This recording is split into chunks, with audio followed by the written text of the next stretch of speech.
Boa noite, pessoal. Eu sou o Matheus, monitor de anatomia 2, e hoje eu vou conversar com vocês um pouco sobre o mediastino. Bom, primeiro de tudo, vamos entender um conceito mais geral sobre o mediastino. Vamos entender primeiro a cavidade em sua totalidade, para depois a gente poder dividir e entender essas divisões. Bom, então o mediastino vai ser o espaço localizado entre as duas pleuras parietais, direita e esquerda, mas sendo mais específico, entre as duas pleuras parietais mediastínicas. Essa cavidade, então, ela vai ocupar a porção mediana do tórax e ela vai abrigar todas as estruturas do tórax que não estão na cavidade pulmonar, ou seja, não são os pulmões. Os limites, né, dessa cavidade em sua totalidade vão ser, anteriormente, o externo e as costelas, posteriormente, a vértebra T1 até T12. O limite superior vai ser uma linha que nós podemos traçar entre o manúbrio do externo e a vértebra T1. Então, mais precisamente, da incisura jugular do manúbrio do externo até a vértebra T1 vai ser o limite superior do mediastino. Já o limite inferior vai ser justamente o diafragma, que é aquele principal músculo da inspiração que vai separar as cavidades torácicas e a cavidade abdominal. Já os limites laterais, como eu já citei anteriormente, vão ser as duas pleuras parietais mediastínicas, que são nada mais nada menos que as porções mais mediais das pleuras parietais. Bom, agora que nós já entendemos a cavidade mediastínica como em sua totalidade, vamos dividir ela primeiramente em superior e inferior. Então, aqui, como está dizendo no slide, primariamente, o mediastino é dividido em superior e inferior, através do que a gente chama de plano transverso do tórax. Esse plano transverso do tórax vai ser o quê?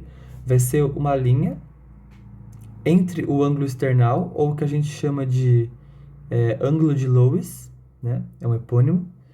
Então, vai ser uma linha desse ponto até o disco intervertebral entre T4 e T5. Então, essa linha a gente chama de plano transverso do tórax e vai dividir o mediastino em mediastino superior e mediastino inferior. Bom, então vamos falar primeiramente sobre os conteúdos, as estruturas que estão no mediastino superior. Primeiramente, vamos lembrar então dos vasos da base do coração, que seria o quê? A aorta ascendente, o arco da aorta, a artéria troncopulmonar, a veia cava superior e a veia cava inferior. Outra estrutura muito importante que está no mediastino superior vai ser o nervo laríngeo recorrente. Estou passando aqui a caneta. Nervo laríngeo recorrente esquerdo. Qual que é a importância desse nervo laríngeo recorrente esquerdo?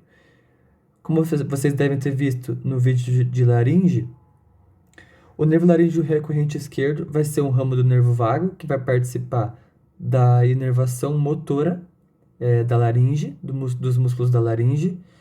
E o que vai acontecer? O nervo laríngeo recorrente esquerdo, ele vai vir aqui para baixo e vai percorrer justamente o arco da aorta, enquanto o nervo laríngeo recorrente direito vai percorrer a artéria subclávia direita.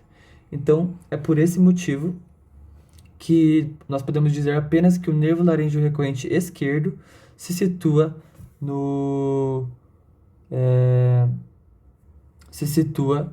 mediastino superior. Outra estrutura que está no mediastino superior vai ser o próprio nervo vago, tá? O nervo vago vai estar passando aqui em cima, tá aqui, ó. Cadê? Nervo vago direito, aqui, ó. Nervo vago direito passando aqui no feixe vasculonervoso do pescoço, beleza? Vai estar descendo aqui para baixo. A traqueia que vai estar descendo aqui, se bifurcando posteriormente, justamente ao nível do ângulo de Lewis, é onde a traqueia termina e se bifurca. Então, nós podemos dizer que ela está aqui no mediastino superior. Uma porção do esôfago, enquanto ele não se posterioriza, o esôfago ocupa sim, aqui, ó. Um pouco posteriormente a traqueia aqui, nós podemos ver o esôfago aqui atrás. Então, o esôfago ocupa primariamente o mediastino superior.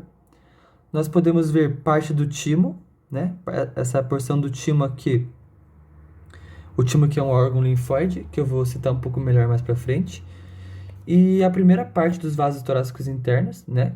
Os vasos torácicos internos, como eu citei para vocês, eu citei para vocês das artérias, né? Na verdade, na parte de angiologia geral. Mas os vasos torácicos internos, mais precisamente a artéria, vai ser o primeiro ramo descendente da artéria subclávia. Então, essa artéria torácica interna vai sair da artéria subclávia e vai ocupar a porção anterior do tórax. Então, esse é o conteúdo do mediastino superior. Recomendo vocês darem uma olhada na imagem. E vamos para o próximo slide. Bom, já o mediastino inferior vai ser justamente a parte que vai estar abaixo do plano transverso do tórax. Então, o limite superior do mediastino inferior vai ser o próprio plano transverso do tórax. Já o limite inferior vai ser justamente o diafragma. Esse mediastino inferior, como ele ocupa uma grande proporção do mediastino, ele é dividido em três. E essa divisão, como eu escrevi aqui embaixo, é dividida de acordo com a posição das estruturas em relação ao saco pericárdico. O que é o saco pericárdico? Vai ser justamente essa bolsa que envolve o coração, que é o pericárdio, mais o coração. Então, isso nós chamamos de saco pericárdico. Então, passando uma linha aqui anteriormente ao saco pericárdico e posteriormente ao saco pericárdico, nós vamos ter a delimitação. Então, o mediastino anterior vai ser o espaço entre o externo e as costelas e o saco pericárdio, saco pericárdico. O mediastino médio vai ser justamente a porção do mediastino que vai conter o coração e o saco pericárdico, assim como algumas outras estruturas que eu vou citar mais posteriormente. Enquanto o mediastino posterior vai ter como limites a borda posterior do saco pericárdico e as vértebras da coluna vertebral. Agora vamos ver então os conteúdos dessas porções do mediastino inferior. O mediastino anterior, ele vai ser uma porção muito pequena, né, do nosso mediastino, vai ser a menor de todas. E era pequena justamente porque o coração, ele, como pode ver aqui na imagem, o coração, ele tá muito perto da caixa torácica. Então, sobra pouco espaço entre essas duas estruturas. Mas o que a gente vai ter de principal nesse caso? Vai ser uma parte do timo. O que é o timo? O timo é um órgão linfóide que é predominante em crianças. Ou seja, nas crianças ele vai estar muito presente e ele ocupa uma proporção muito maior nas crianças. Esse órgão, conforme passa o tempo, conforme a pessoa vai envelhecendo, ele vai evoluindo e ele pode ou desaparecer ou se transformar em uma gordura que estaria antes do pericárdio. Então, o que a gente chama de gordura pré-pericárdica, beleza? Mas mais pra frente eu mostro pra vocês uma imagem legalzinha que mostra, beleza? No mediastino anterior também estaria a continuação dos vasos torácicos internos. Então, a artéria torácica interna estaria começando lá na veia subclávia, descendo aqui, ocupando o mediastino superior e os seus últimos ramos estariam aqui no mediastino anterior, beleza? Agora, já aqui, se retratando do mediastino médio, vai ser justamente essa parte que vai envolver esse saco pericárdico com o coração. E além do pericárdio e do coração, nós vamos ter duas estruturas muito importantes passando aqui, que vai ser justamente o nervo frênico, tá? O nervo frênico vai sair lá das raízes nervosas de C3, C4 e C5. Ele vai descer no pescoço, cavalgando o escaleno anterior, vai passar por uma parte do mediastino superior e vai adentrar aqui no mediastino médio, aderido ao saco pericárdico, junto com os vasos pericardiofrênicos, mais precisamente a artéria pericardiofrênica, que é um ramo da artéria torácica interna, que por sua vez é ramo da artéria subclávia. Ficou faltando, então, nós falarmos do mediastino posterior. O mediastino posterior vai ser aquele que vai estar da borda posterior do pericárdio até a coluna vertebral, as vértebras torácicas. Qual vai ser o conteúdo, então, desse mediastino posterior? Vai ser a aorta descendente torácica, aqui que eu estou passando o mouse. As veias do sistema ásicos, então aqui eu estou passando aqui, ó, veia ásicos, vai estar aqui no mediastino posterior, aqui está claramente posterior. Também aqui vai estar a veia hemiásicos acessória, tá? No mediastino posterior também vai estar o nervo vago em forma de troncos vagais. O que seriam esses troncos vagais?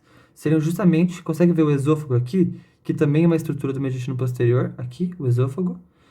E esses nervos que envolvem o esôfago são justamente os troncos vagais, tá? Então, a última estrutura que ocupa o mediastino posterior vai ser o que a gente chama de ducto torácico. Esse ducto torácico vai ser um ducto linfático que vai ter início na cisterna do quilo. Ele vai fazer a drenagem dos nossos membros inferiores, do nosso abdômen, do nosso hemitórax esquerdo, membro superior esquerdo e hemifácie esquerda. Então, essas são as estruturas do mediastino posterior. Vocês conseguem, vejam as imagens depois, elas são bem legais e mostram praticamente tudo, beleza? Aqui eu trouxe outras imagens. O que a gente pode ver aqui, então, nessa imagem que eu tô com a caneta agora? Essa estrutura que está aqui em volta seria o próprio pericárdio e lá dentro estaria o coração. Aqui, ó, como está indicado na imagem, vai estar passando o nervo frênico, tá?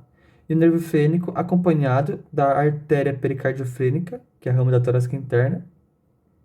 Então, os dois vão estar passando juntinhos aqui no mediastino médio. Consegue ver até aqui o pulmão, aqui, tá? A outra imagem que nós temos aqui é justamente que eu coloquei aqui para vocês verem o timo. Essa imagem é de uma criança de 1 ano. Então vocês notam como o timo ele é muito evoluído na criança, ele ocupa uma boa parte do tórax, né?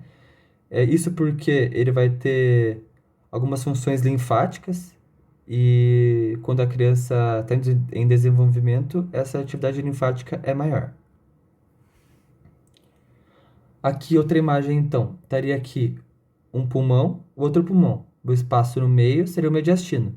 Conseguem ver que aqui, nesse caso, não tem o timo, não tem aquela glândula maciça como você tinha aqui nesse caso da criança. Então, aqui a gente pode dizer que é esse tecido amarelo, que foi a involução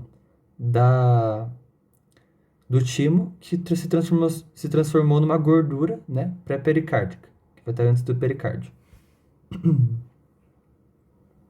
Bom, então as referências dessa aula foi principalmente a anatomia orientada para a clínica e também tomei como base algumas questões e alguns slides do professor Marcos Sigwald. Então, obrigado pela atenção, obrigado pela aula. Se alguém precisar e tirar alguma dúvida, esse aqui é meu número. Também vai estar lá no grupo da monitoria. Não tenho vergonha de perguntar, eu estou sempre respondendo a galera que me manda, tudo na tranquilidade, não precisa ter vergonha, então é isso. Espero que vocês tenham gostado. Estudem bastante esse assunto porque cai bastante na prova. E é isso. Até a próxima salinha.